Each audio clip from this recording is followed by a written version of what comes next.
Ladies and gentlemen, welcome back to the Electric Vibe podcast. I am one of your three co-hosts, J. David Silva. You can call me the Electric Man. Our third co-host is not with us today, Hucky Austin. He's enjoying a well-deserved vacation with his beautiful wife, Toya. So we need to give a shout out to Hucky.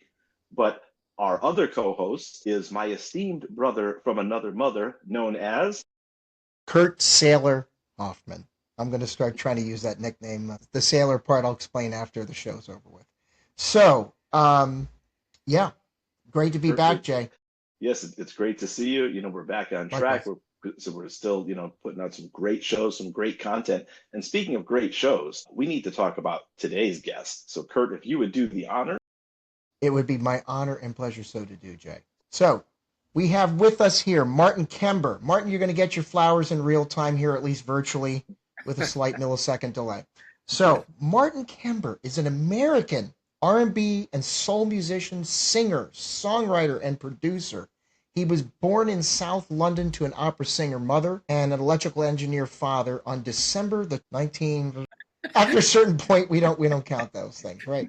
So he's a respected figure in the R&B and soul music genres, career spanning several decades and contributions as a performer, songwriter, and producer. Originally sang with the New Jack Swing group as one.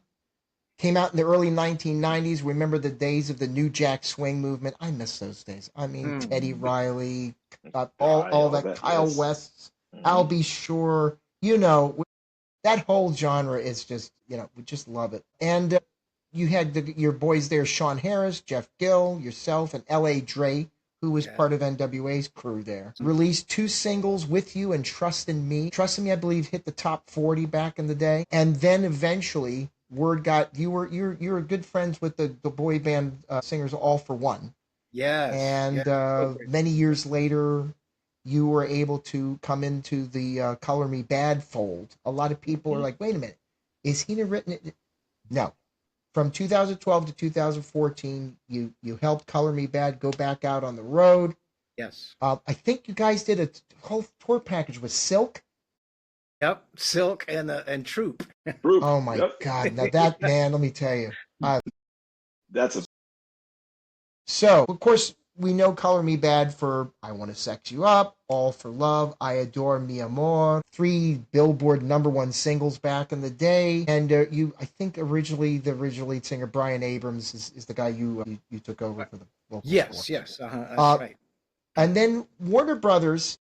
Later down the road, earlier before that, you had One Shade of Love released on Warner Brothers. Yes. A couple of those songs eventually went to other artists. Kenny Lattimore, yes. Did one of those songs. I'm trying not to look at my notes because hey, we try to do our homework. We try to be professional here, Martin. We're trying to be professional.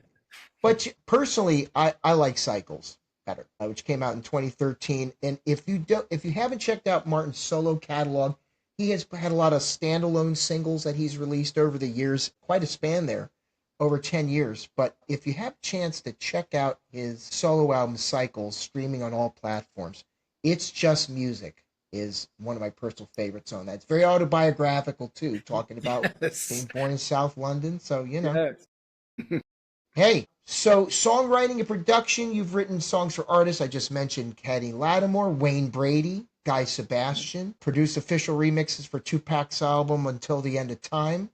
Got to mention the former Baltimore boy there, Tupac. Yes. From Baltimore. Got to mention my hometown, Baltimore. So I really would love it if people would also check out the Juan Escovedo album you participated on, the J album. You sing on a bunch of tracks there, and I've never heard Journey sound so cool with that whole Latino thing. It's dude, Don't Stop Believing. You have to check out Martin's vocals on the couple of songs which he sings on there. For those who have only known Martin for doing the Prince stuff, not a bad way to be known, I might add. He has an amazing band called Martin Kember and the Unit. All the players in his band have played for other folks. People have been musical directors for like Earth, Wind, and Fire. Dimitri, the bass player you had when we saw you at the Green Room on June 4th, he was Usher's bass player there for a while. Yeah. He did that whole or a majority of that stint that Usher did in Las Vegas, the Right. residency Was he also there. part of Yeah. the Super Bowl? I think he did the Super Bowl halftime too, That's or no? possible. Yeah, but I know Man, he also toured for a long time with Charlie Puth too, another very jeez. talented Yep. artist. Yeah, so he's the man. He's the man. He's funky. And he could play the upright bass too. I saw Oh him do yeah. like covers of like "I Can't Make You Love Me," Yes. and he's playing that. Man, you get some great talent to go along with it, but not to mention that you can sing a note or two, Martin. One or two. Yeah. It is my pleasure, folks. I'm going to finally get to it, Jay. It is my pleasure to welcome formally to the Electric Vibe podcast, Mr. Martin Kember. Thank you, man. I appreciate it. Thank you both so much. Sir. Martin, it is our pleasure. And, Martin, I'd like to start, we'd love to talk about your career and things like that. But what I really want to focus on first is taking it back to what Kurt said when we saw you perform at the Green Room back on June 4th. Yeah. I mean, the show was electric, but one of the things that I noticed was the connection with the audience. And I mean, you're not going through the motions. You're putting heart and soul into that. Before we take it back in the day, can you just talk about a little bit about your connection to the audience and what you're trying to emote and convey and what that means to you to be on that stage? Well, particularly when we're paying tribute to Prince. The name of our show, as you know, is Purple Musicology, or the name of that production. And, the word musicology is the study of music, right? Well, this is the study of purple music, right? And so when we're on that stage, what we are trying to do out of my love and admiration and respect for Prince and the Minneapolis sound is just to recreate live on stage for his fans and from myself, just to recreate his music live at the highest level that we absolutely can, that we can achieve. And it's an ongoing process. I think every time, you step on the stage and you play tribute to Prince and you play his music, you're learning something else and you're getting just a little bit tighter and you're, just trying to continuously just get better and then add new things to the set list, add new things to the catalog. And, there's just so much in that body of music that it's a never ending experience for people like myself who just want to continuously learn how to recreate that in a live atmosphere. And I will say, opening up your set with joy and repetition. I mean, you had the audience right from the very first note. So, I mean, that was just amazing. I appreciate that. Well, joy and repetition. You Yeah. opened with joy and repetition. Well, Come on, man. It's not the mainstream stuff that you Exactly. know your Prince catalog. Yeah, for sure. And we built that event as an after party because Purple Genealogy had their party earlier in the evening, Yes. which was ending right around the time when ours was starting. And so we wanted to bill it as an after show. I said, "Well, what's better than to kind of like, open with joy and repetition like Prince did on that on that Right. that one particular show that I have on vinyl." Right. One night And alone, that's man. just one of the baddest versions I've ever heard him do of that song. There's been some other good ones, but that one in particular, he Oh, was yeah. fire. Let me get the guitar tuned up, and he's like, "What? Yep, Yeah. yep." So, Yeah. Martin, having said that, take us back to when you started and you first realized your love of music and when you first realized that this is something that you wanted to do on a professional level. When did you start singing? When did you first get that passion? I mean, I was a little kid. I was from the minute that, I could talk, I was probably singing. And my mom was a singer. And, I was just one of those kids that was stuck to radio. And my first 45s, I've said this in a couple other interviews before, my first 45s that I ever remember owning were Rod Stewart's Maggie May, Roberta Flack and Donny Hathaway's Where Is the Love, and Al Green, Let's Stay Together. So that's kind of where a lot of the love started from. I was a huge Bee Gees fan as a kid, huge Philip Bailey fan, because I had a voice and I've always had the ability, and I was always trying to get better. But I think, being a little boy and, loving those artists, where your ranges before your voice breaks, I always Yeah. kind of just gravitated towards the vocalist with the strong falsetto skill because it's where my voice sat at the time. And I lost it for a minute, but it came back. A year later, I got it back. And I can honestly say that I'm blessed enough that at this point in my life, I think my voice is as strong, if not stronger, than it's ever been. And I have to care for it and not oversing, but I've learned, how to be careful, right? And how to not overdo it, which, when I was first on tour with As One, I didn't know those secrets. And, I go too hard on a show and then go and hang out and party afterwards. And then later, I'm struggling, it's Yeah. not there, but you learn those things with maturity and trial and error when you're young. Yep. Well, that's perfectly leads into my next question. So, obviously, as a fellow singer, I admire greatly your abilities and your vocal technique. And your mom, who was an opera singer, which I'd like to know a little bit more about, Yeah. had a hand in your solid vocal technique. Can you tell us more about her and her Yeah. influence on you, if you would? Yeah, she did a lot of musical comedy and operetta in London. Her father was a pianist, well-known pianist in London. She in what was it, 1970. She came over from England to perform at Carnegie Hall. It was Ooh. like, that dream phone call that she got. I, of course, was too little to, I don't even know if I was there. I don't believe I was, but my Yeah. dad told me all the stories about, how she didn't need a microphone. Her voice was so Yeah. powerful. She could fill that hall. And, she had a real skill and a real love for it. Just as a little kid, I would sing. She would just, work with me and standing across the room and coaching me like with her arms, and she would teach me where to take those breaths, where to breathe. There was one particular record. I was a little kid at the time. There was a Tom Jones record, and he had this really long extended note at the end, like a full tenor, and I could never hold that note as long as It was Tom a Jones. Thunderball, was it? No, it was called Till, like I'll have to until, look but it it was up. just Till. Yeah, Huh. and I remember as a little kid, um, she would invite her friends over to say, "Oh, Martin's gonna sing for you." I love it. So we put the record on, and I would sing along with Tom Jones.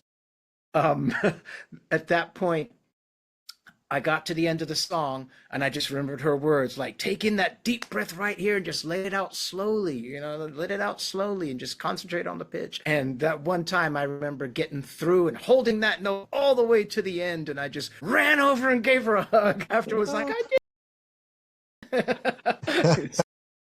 Memories will Oh, just stick with me. that's great.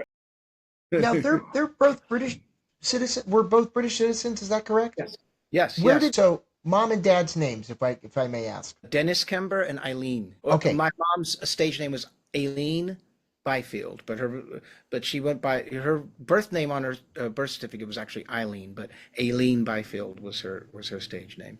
Okay. Now, what opera companies did she perform with? Like, was it English National Opera or I don't know. I no? should know that, and I don't. No, that's You know okay. Well, what? I would have to call my sister. She's the historian on that. really like. I mean, let's have you come back for part two because I'd really like to explore that Yeah. because Yeah, we for talked sure. to Elisa Fiorillo months ago, and her father was a classically trained pianist. Yep. Studied with Vladimir Horowitz, who took Oh wow.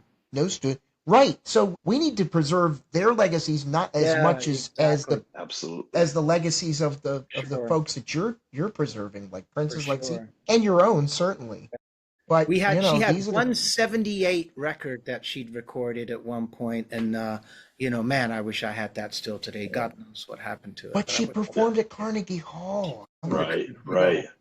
You yeah. know, I had a friend who did that, who's from Didsbury in Manchester, and back in Hmm. 2000, she won a competition and got to do a solo concert there. I'll never forget Wow. watching her do her thing. And she's back in London, done productions on the West End, and it's still a work like you, same age too, working singer. Still at it, still Yeah. as good as ever and as strong as ever. I mean, it's a use, Completely. and as a singer, it's a use it or lose it proposition. It's a Very muscle. true. You Yeah. have to keep.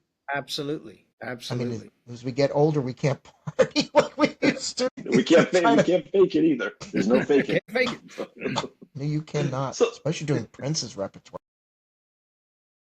Martin, so that's your kind of like evolution as a singer. Yeah. When did you start getting into songwriting, doing your own songs, Yeah. writing your own songs, and then how did that juxtapose into production? Well, I started out, I was through high school and that era, I was DJing. In fact, I had a job at a club here Hmm. in Northridge, California, when I was 15. I wasn't even old enough to get into the club. It was 16 and up. But I used to DJ there on a Friday night with a good friend of mine, Terry Bixler. He was the manager at the time and he went on to choreograph Janet Jackson, and Oh all that. wow. Yeah, he did Rhythm Nation, but he was the manager at the club at the time and gave me the opportunity. And then after that, I started like mobile DJing. And so my Hmm. my dad, fantastic parents, my dad helped me buy the Technique 1200 turntables I wanted. Oh wow. But then whenever it came to, back in those times, man, we were playing, I was always, R&B and soul and funk. And but when it came down to, maybe get a little closer to that girl you'd been dancing with, Mhm. we used to break it down and play the slow jams, right? Right, So they right. don't Hmm. they don't do that so much anymore, but that was your opportunity to get a little closer, right? So at that point, I used to grab the mic. So, even though I've been singing all my life, I was DJing, but I would grab the mic and sing songs like Reasons and that sort of stuff. Then I ran into or got to know some friends of mine a little better, Sean Harris, Jeff Gill, and they sung too. And Jeff was into writing. He had a nice little studio in the back room of his mom's house. And at that kind of point, I decided I was going to sell my turntables and buy my first keyboard and figure out how to play this thing and how to write my own music. I was like, I just didn't have the confidence. I'm like, oh, I can't do that. I can sing other people's songs, but I can't write, can I? Lo and behold, that same keyboard was one of the first sampling sequencing keyboards and in Sonic EPS. Oh, the Insonics. Yep. My dad helped me finance it for like I think it was $2,500 at the time, and helped Yeah. me get it and pay it off. And with that song, excuse me, with that keyboard, I wrote our song "Trust in Me." Figured out how to sample, how to loop, and how to. I could hear the notes in my head. I don't. I'm still musically ignorant to where you know I approach writing music like I do harmony. So I can hear the chord and I'll sit Mhm. there until I find it. That sort of thing. But I couldn't tell you what chord it is, right? It's an A major seven sus. No, so I just learned to like what I was hearing in my head.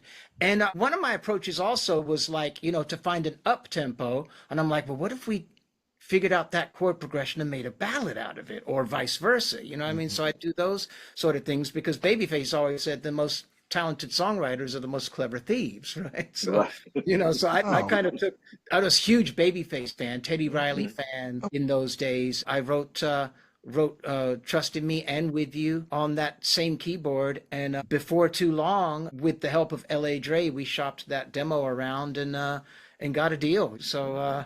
it was just a labor of love, just trying to figure out, okay, how do you create your own music? Right, Yeah. right. Then Jeff was a little ahead of me in production at the time, so he taught me quite a bit about programming drums and that sort of Mhm. stuff. And then he'd do it on one format and I'd do it on the EPS, and then we combine what we did together. He'd do it on, then he moved to the MPC 60, and he was real good with that. And then we would just but always had the ear for melody and lyrics, and that part of it just slowly kind of came together, you know what I mean? You Having just recently just lost, when I think of harmony and when I think what you're talking about in craft and production, having just lost Brian Wilson and the huge influence, I can't imagine that he wasn't an influence on you and harmonic structure and somebody who's naturally trained as well. yeah, I He, mean their backgrounds yeah. and their Mm. harmony arrangements were incredible.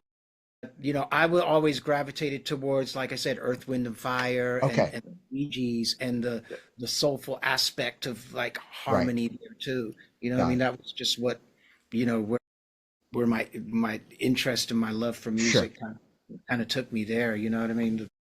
The tempo, the rhythm, the Yeah. rhythm. You know, those lush, beautiful, thick harmonies that Oh yeah. Yes. between Philip Bailey and Maurice they used to create. It was just, and whoever else they had in the studio at the Uh, time, Yep. just Still blow my mind when I listen to those To this records. day, right? Yeah, Philip man. can still, that falsetto of his is Oh, still, Right. I It's mean, still flawless. Right. Still the GOAT. not wrong. I mean, when they did the Prince tribute in 2018, doing Adore, I'm like, here Mhm. Yeah. he is. You know, a lot of singers would Those- still not have that falsetto at his age, and you know, obviously he takes care of his voice.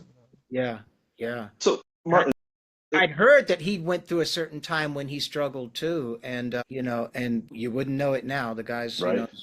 better, as good as he's ever been, and just continues to Yeah. shine. Absolutely. Martin, so it seems like it was a very organic process, learning, coming up, wanting to be a singer, then learning how to produce. Take us into performing and how that came about. Some of your early gigs and the first time, you were just actually up there in front of an audience doing it. Yeah, there was a good period of time that I didn't do it. The crazy part about it was I did it as a kid, and then I kind of got away from it during high school and the whole DJ period. And I spent so much time in the studio creating and writing that, when it came time for as one to get out and hit the road, I hadn't really performed in a long time. And so it took us a while to really understand, okay, what should this look like on stage, right? Mhm. And what should it sound like on stage? So back in those days, when we hit the road to promote our As One record, this was in the early times, and we took our sequencers on the road with us. So I would, that same keyboard, either Jeff or L.A. Dre would be triggering, those same sequences from that keyboard and improvising along with it. So this was kind of before, there were DAT players or backing tracks and stuff Sure. like that. We did it with the sequencers live on stage because that's how we knew how to make music. And then, then at certain times we bring in a guitar player if we could afford it, or a real drummer, that sort of thing. So we did our whole promo tour for the label, loved it because it's like, it's inexpensive. They're self-contained. It's only, Right. so yeah, no tour support. Thanks, guys. Right. You were helping the label out. We should have shut up. No backline. Yeah, nothing to. Exactly. Yeah. So they were nice enough to buy us our flight cases for our keyboards. I guess that was something. Right.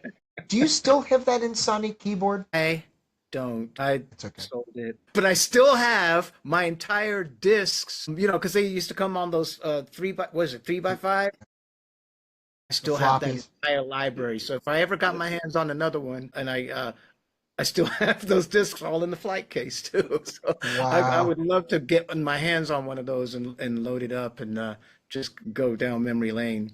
Well, the world we live in now, you could just get a plug-in, Yeah. but True. you wouldn't be able to read those discs without the. Exactly. Yep. Yeah. Okay, so you know what? Since you brought it up, Kurt, I was actually going to save this question for later, but it's a nice segue. Martin, being a singer, being a performer, and having a love for doing it the quote unquote real way, what are your feelings about AI and what that has done and is doing to the industry right now? It's multi-layered for me because I'm also in cybersecurity. So there is a whole frontier there that can be used in a very good way, but I'm very fearful, like everything else, that, human instincts will use it in the wrong way, even for, creating music. It's just like, I don't know. Yeah, you can tell a computer to write a song, but man, that takes the fun, Right, right. takes the fun out of it, and I don't know. I haven't really allowed myself to go down that line too much as yet, because, when I sit down to write, I still either start with humming melodies and then figuring out keyboard parts or little guitar parts and stuff like that, or start with a drum track. And, I still approach it the same kind of way, like, come up with if I'm doing an up tempo, I usually start with a drum track and a bass line or something like that. So I haven't really ventured into it too much. I know that it's there. I'm really burnt on the auto-tune sound. Mhm. I'm really burnt on the plugins that just create backgrounds. You sing a line and you can just tell it what keys and what notes, and I don't know, it just doesn't excite me. You know what I mean? When I hear Prince, when I hear Michael, when I hear Earth, Wind and Fire, that shit excites me. Right. Yeah. You know, You've used it just doesn't. sparingly. I think I remember Karma might have had a little bit on the Cycles Yes, album, that was one right? of the first, and that was intention. Man, you did your homework. That was one of the first times I actually did use autotune as something to affect. Yeah, so Which made it stick out in a good way. exactly. Yeah, It's like Prince used it as a vocal effect on the 3121 album, exactly. Yeah. And Incense then when and he did it, I Candles, felt right? better. Okay, I wasn't too far off. That's a hey, but everybody, when Cher did Believe, that opened up these floodgates of, oh wow, this is such a cool effect, and here we are 20 some years later, people are still using it Mhm. as a color. But you're right, there is kind of an auto tune, whatever they're calling it now, autodyne. I know there's a bunch of other Elodyne, yeah. dyne, yeah. And sometimes, like, I think it can be useful and a nice tool to, let's say and I'm old school, man. I If you get like sure that. this really great feeling to this performance, but you're like, but it's slightly under. If it's me, I'm just gonna re-sing the line. But if I'm producing somebody else and I know, oh, I really got the feeling there, but it's slightly under, slightly sharp, then I don't mind putting a little loose auto tune on it just for that little touch of correction that's gonna. Sure. But everything is so perfectly tuned these days, and even great beautiful pop songs, like I'm a big fan of Tate McRae, and so is my daughter, and she is a wonderful singer, but everything is so perfectly tuned that Wi-Fi. is what everybody's used to hearing, so it just takes Yeah. away some of that, those little humanistic Yeah. things that you feel, you know what I mean, Yeah. that I miss. I would love to hear all of those songs without any melodyne or auto tune, and because the girl's talented. Well, it's like T-Pain can Yeah, actually sing, he Oh, can sing, absolutely. right? What's sing that? well, and sing Yeah. in tune. And it became his calling card to use the auto tune stuff. But when you take that And away from him, the guy can actually. I kind of likened his thing to like a modern day Zapp and Roger, right? Because Roger, Yeah, Yes, right. the- The you talk know, box. And, that yep. was his sound, and he was creating that. But not everybody can do that, right? and That'd do be it well. like, let them have their thing. So, Martin, talking about that and speaking about, AI and autotune, um, let's talk for a minute about when you're actually performing, when you're singing, because we were kind of talking before we started recording about your vocal range, vocal Mm, power, the notes that you were hitting hmm. at the green room were unbelievable. I mean, it's Yes. real. I mean, Thank you. you're not phoning that in. Ain't no Um, backing tracks on that. exactly right. So Mm. tell us about how you preserve your voice, how you take care of it, and then how that translates to what you do on stage. I think for me, definitely, I have to remind myself to constantly hydrate because I'm a big tea and coffee guy, and my daughter stays on me constantly. Dad, you need water. Dad, you need water. You need. So that's helpful. And I remember, especially like if I got a show coming up, I make sure I hydrate, Yeah. really well with water leading up to it. And for those days when you wake up and your voice just isn't quite what you want it to be, one of my wife's best friends, Lori Allen, she's an extremely talented and well-known voiceover artist, and she Hmm. gave me a hint a number of years back. She does the voice of Pearl on SpongeBob, and Wow. Yes. so she has constant engagements where she has to use her voice. And she Hmm. said, Mark, ibuprofen. It's an anti-inflammatory. So when you get that little thing going on, just Yep. take a little ibuprofen, don't OD Okay. on it, and it Right. actually freaking works. So if I know Okay. I've sung too hard at rehearsal, leading up to a show, or if the night Hmm. after a show and I know I've got something else coming up, I will. I'll pop some ibuprofen before I go to bed, and maybe when I wake up in the morning, and Yeah. it actually works. I'm not a doctor. I'm not suggesting this for everybody because I know, there's side effects to everything. But for me, Yeah. it works really It well. works. Has the effect I need, and I don't have to do it constantly, just when needed, so to speak. Mhm. As long as you're not Right. getting too much, it can lead to stomach problems and irritation and reflux and stuff like that. And that Yeah, all these things you have to worry about. I get it. I'd like not eating a lot before you have to sing, yeah. I not always try eating. to eat after, just a little bit, so I got the energy, but eat after the show, and you know, because you need to get have that everything available to you in your diaphragm. Mhm. Oh yeah. Nobody wants you hear you burping up when you get to a high note. But then, when I'm on stage, sometimes I'll keep my sunglasses on. And in a way, it's just to hide my eyes because I often just literally close my eyes and just kind of get lost in the moment. And I'm just focusing on, number one, hearing where the band is, hearing, to make sure that the pitch is correct and that the feel is correct. I'm just kind of allowing myself to get lost in it. And that's when it feels the best, you know what I mean? Sure, sure. That's when you're not thinking about it, you know what I mean? Right, right. It's just that natural, right? Yeah. And Martin, we actually saw that, and I'd like you to talk about the unit because you guys, I hear what you're saying about getting lost in it and really feeling it, Mm. but you and the fellas were just tight. I mean, everything was just the pocket was deep, the Mm. grooves were funky. You guys were just vibing off of each other, even when you guys would extend it out. Can you Yeah. talk about that and the interaction between you and the fellas? I think that starts with, and I give full credit to Stacy Lamont Sidnor. Like he is a music director.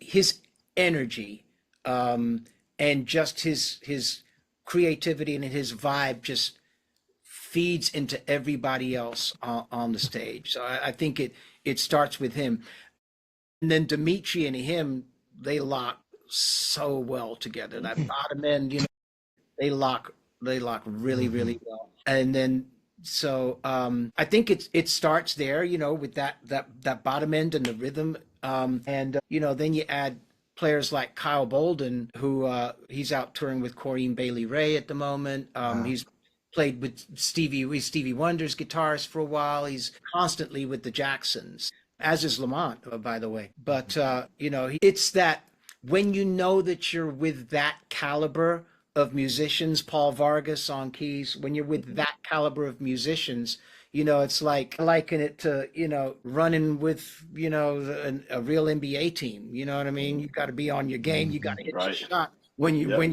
you're open, you better take that shot and you better hit it. Mhm. You better have a damn Mhm. good excuse if you don't hit If it, you right? right. Right? But nobody's playing defense on you. It's all here. So yeah, I just think that's where and it's the friendship that, I have with those guys too. It's like the trust and the love and the admiration that, people on that caliber have for each other. And then Mike E out here in LA, the same thing, man. Just a brilliant guitarist. I often play with him when he's out here. Dimitri's out here too. So, but I can't always afford to bring in Lamont and Stacy Lamont and Kyle because number one, they're working, you know, and hey, That part.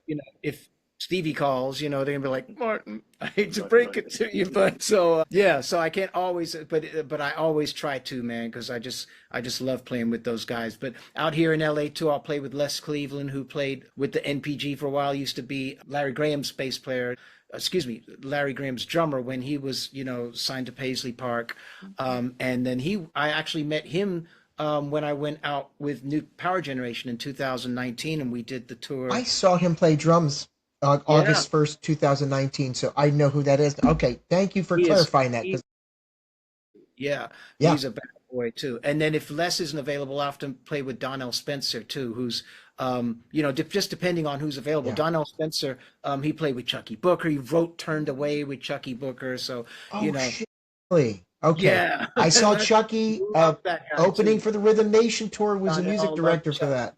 Yes, yeah. Mhm. And So, I've seen Chucky a bunch of times with Lionel, so exactly. Yeah, yeah, he's yeah. Lionel's music director. Yeah. Oh, And then often too out here when he's available, Myron McKinley will play with us too. Myron. In fact, I took Hmm. Myron McKinley to Minneapolis a couple years back, and he came and Hmm. rocked when we did the Poorhouse out there. But Myron is Earth, Wind and Fire's music director, and he's a whole different level on keys, man. I mean, Yeah. and there's different styles and different expertises within keyboard playing, for instance. So Paul is the man at literally those synthesizers and finding and creating the sounds that if I send him like we're going to do this version of this song, this live version of this song, he'll find exactly those sounds. He'll create them.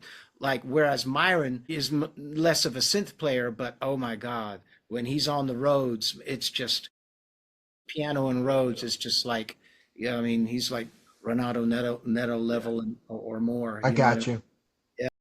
Wow. I mean? So yeah, I just get so excited to be able to play with fellas that are on that level, and Yeah. I'm just thankful that they'll pick up my call, and they know what if I call, we're gonna have some fun, and we're gonna do it at the level that's worthy. You know what I mean? Speaking of And playing with the band, how was the gig at Venice West Ended last up week? really good. Yeah, it ended up really good. Lamont and Kyle came out for that, and I had Mike E on second guitar. Okay. But Victor Orlando on percussion that night from the Gap Oh, Band. Yeah, and we had a party, man. I was a little nervous at first because ticket sales were kind of low. Venice West will seem to only ever give me a Sunday, and it's hard sometimes to get people out on a on a Sunday Sunday. evening. So we Get tried that to to do it a work. little earlier, and but yeah, man, the Purple family came out, man. My friends and family came out, and we had a great time, man, and had a similar set list to Minneapolis. Only we switched up the order. We didn't open up with joy and repetition that time. That's all right. Wasn't an so, after show kind of vibe, right? So it was right, more right. of a Yeah, main stage thing, right? So, exactly. Yeah, all right. yeah. What Martin, did you can you open up with? Do you remember? We opened up with "Break It Down." I Oh, mean, Lamont that's on just, drums.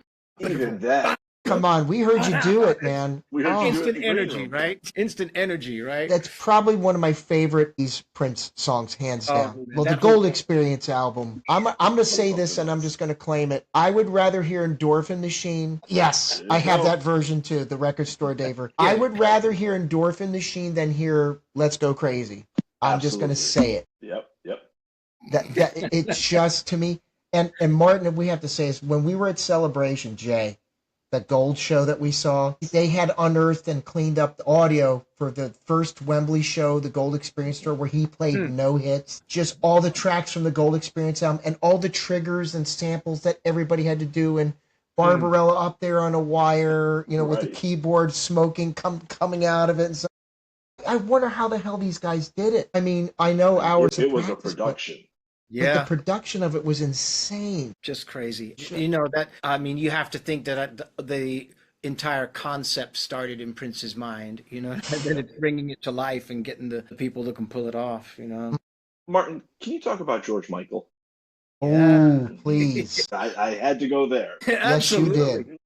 So I started, the idea was brought to me. I was actually playing with another band in Northern California, a Prince tribute band, and I was doing a lot of guest spots with them. And the guy that headed up that band actually brought the idea to me. He's like, "You ever thought about doing a George Michael tribute?" And, you know, he said, "I got an opportunity for you. Let's do it." He talked me into it, sort of Yeah. thing. And I kind of re-fell in love with George Michael's Yeah. music. Sure.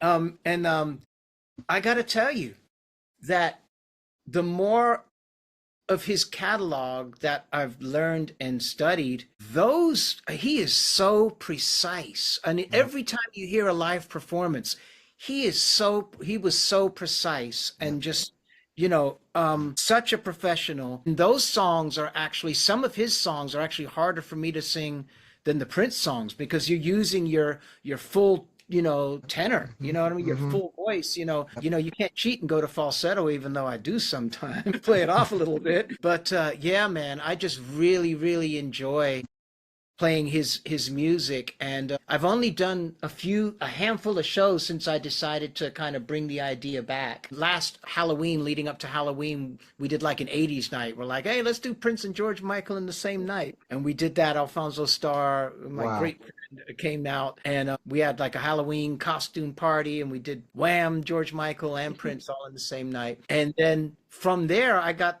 a really nice booking at the Canyon Club. I've been trying to get in the Canyon Club playing Prince for how many years? And finally I Wow. got called to do the George Michael stuff. And then we just did the Garden Grove Amphitheater on the 13th, on Friday the 13th out in Mhm. Garden Grove. And that place was packed out, and just the energy. We start with the Wham stuff and kind of segue Yeah. into the George Michael Yeah. solo years. And, you know, just the energy and how much the people love his music. They Yeah. come out for George Michael. And it's just, I try to use a lot of the same players because, I trust them. Paul's there, Dimitri's there. Les was there on the last gig. And Peter Michael Escovedo, who actually toured with George, he jumped on with the last few shows. And so, when we're in rehearsal, we can run it by and get it firsthand, like how Yep. should we approach this? What can we, how do we make this? And Sure. yeah, he's a wonderful guy, man. I love Peter Michael and his whole family, Juan Escovedo, Sheila, Zena, everybody, man. His mom and dad, just a beautiful, beautiful family that I'm blessed to be able to get to know and to work with. And Oh, I'm telling I you, just that have a Jay lot of album that you were on, that I played that man. at work, and I mean, the version of "Don't Stop Believing" by Journey, it's just totally it turns it out into a whole different song, a whole different vibe. I loved it. And you see, I'm singing most of that in falsetto, I right? know. That's Right? okay. I could hit that in my full voice, but I'm like, no, do you to it. You know what I mean? You So were giving it a different flavor because it's a whole different framework with the exactly, yeah. Latino Yeah, you have to. percussion and It everything. took me a while. I was like, really? You guys want me to do this song? So I just sat here in my studio with it for a while and just, found my vibe with it, and Sure. that's what we came out with vocally, anyway. You know what I mean? And just so much fun, man. So much fun. All right, Martin, favorite George Michael song, Wham, and favorite Yes. solo. I gotta ask. You Hey, gotta ask. Wham! I have to say, Everything She Wants. Oh, cool. Followed by I'm Your Man. Yep. That song, just the energy. We open It's up fun. the Yeah. George Michael show with I'm Your Man, and then we Oh, go that's a into cool. Okay. Pick Me Up Before You Go. Yeah. Yeah, Um, sure.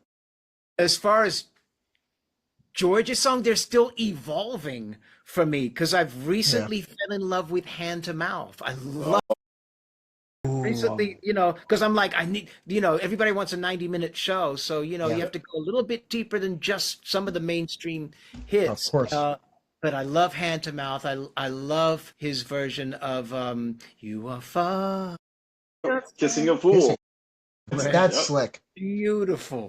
Hey, great Beautiful job. work. I like Praying for Time, even though Oh. that's a beautiful song. The energy of it sometimes I feel that's got to be one for the hardcore George fans, I feel like, because, Yeah. the energy of that song, it's sad to me. True, but it's sad. So I have tried to choose the things that keep the energy up a little bit Yeah. for that show. But I Yeah. love Father Figure, of course. And Yes. Yeah. Careless Whisper always translates so well. You know what I mean? Especially with my boy Reggie on sax. Shout out to Yeah. Reggie. You know what, Martin? Kurt just brought up something about you and your journey and making those songs your own.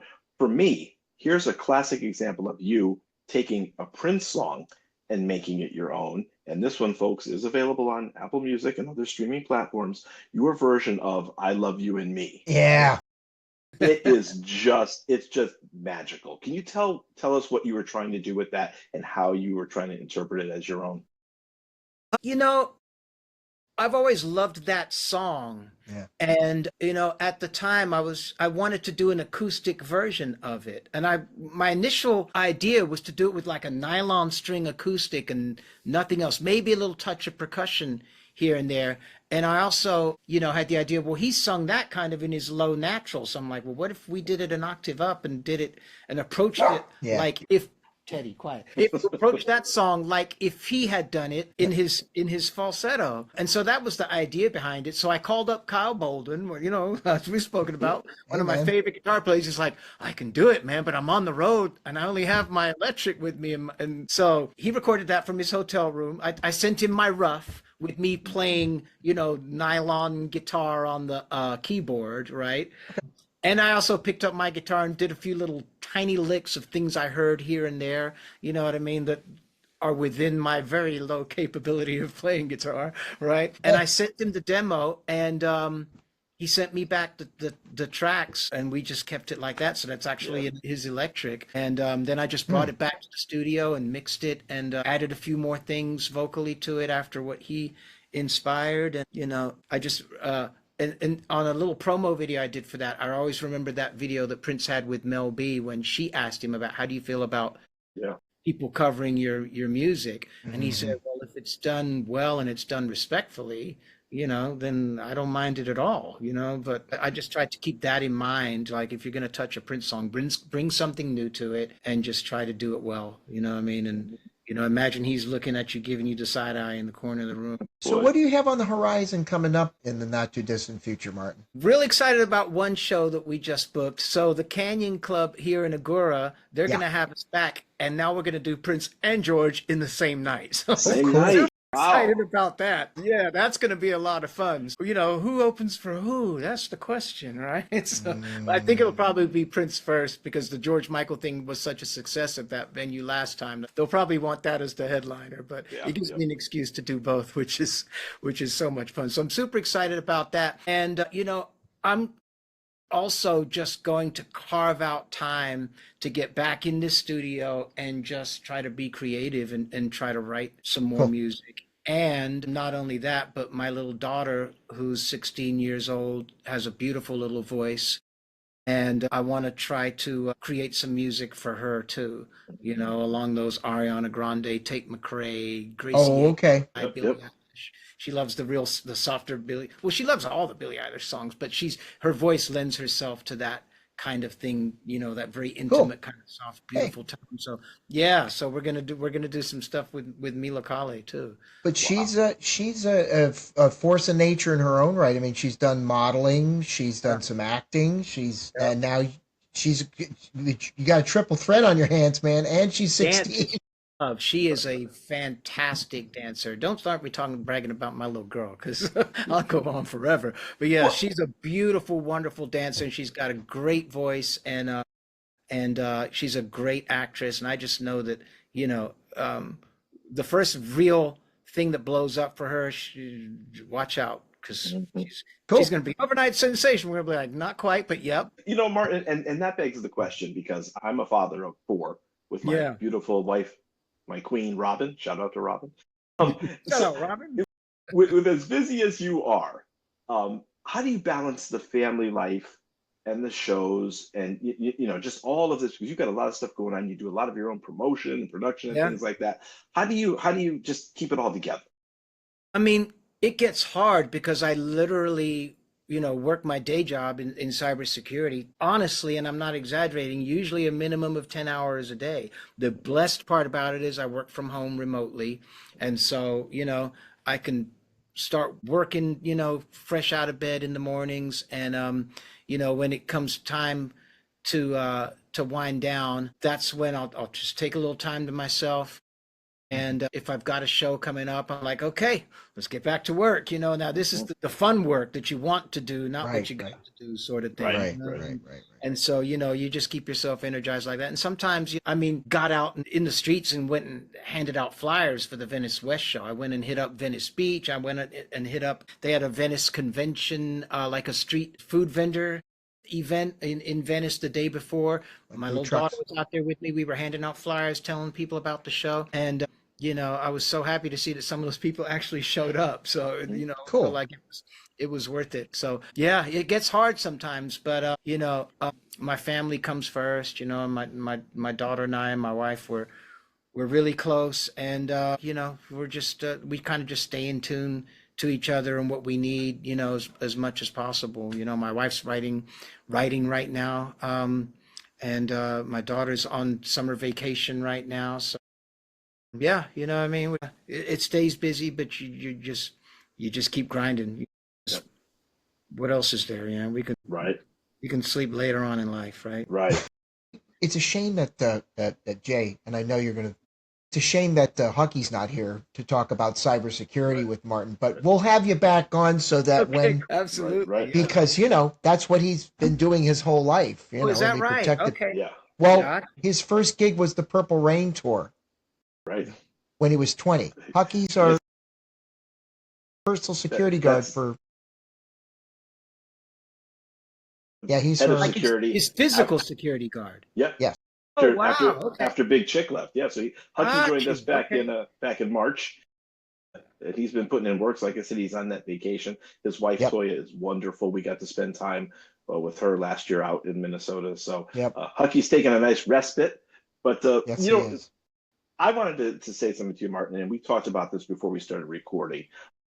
And it was just about the importance of bringing live music and keeping live music to the forefront of Yeah. the masses. Kurt and I always feel that with our podcast and with a lot of the Mhm. things that we do, especially when we travel, it's our responsibility and our honor to help musicians and artists be Yep. able to bring their craft to the masses. Can you talk about the importance of live music and what that means to you? Yeah, I mean, especially in this day and age, because as we've talked about, so much music is created, on a laptop. And, yeah, there's a lot of great stuff that's also created with instruments. But a lot of those touring artists, especially in the pop music field, when it comes time for the stage show, like, not everything you're hearing is live, right? From the era I'm from, with the people that I have grown to love and respect,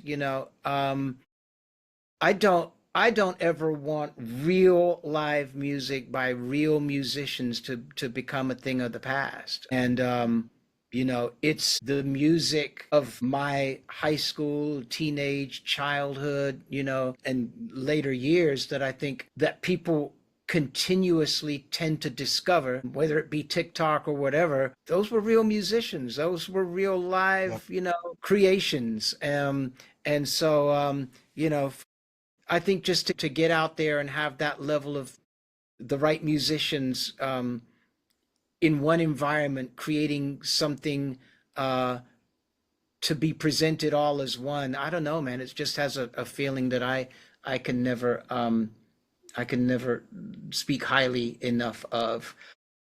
And so I love that so much for me that I want to share it with the people that enjoy the music that I love the way I do. But it's important, for people to remember, like, to get out there and support live music. Yep. You can watch it on your screen, and I think as humans, we tend to get a little lazier because we can't just go and look up anything online or look up any, Yeah. Netflix documentary, or it's the instant gratification. But Right, I right. tell you, man, when you actually get in there in a live environment and you hear live music by live musicians, and it's infectious, and it's just a sense of community that you Mhm. don't find online. You know what I mean? You can Absolutely.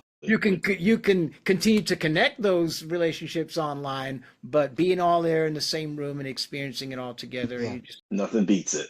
nothing No. beats it. Nothing Yep, beats it. Right. that's great.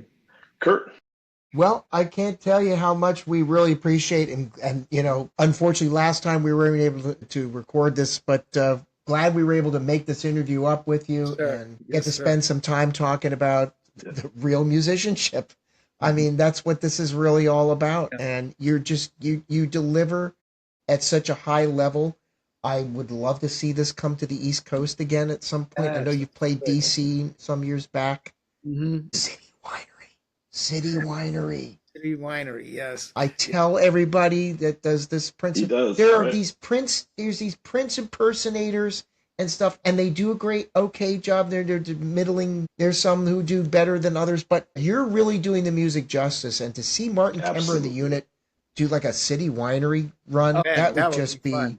That would be fun. I you would know, love to do that. In fact, that's one of my next goals, I think, for both the shows, for Purple Musicology and the George Michael tribute. I think me and my wife were just talking about it. It's like, it's time to get a real good booking agent now, and, stop trying yeah, to do all of this by myself, and, Yeah, sure.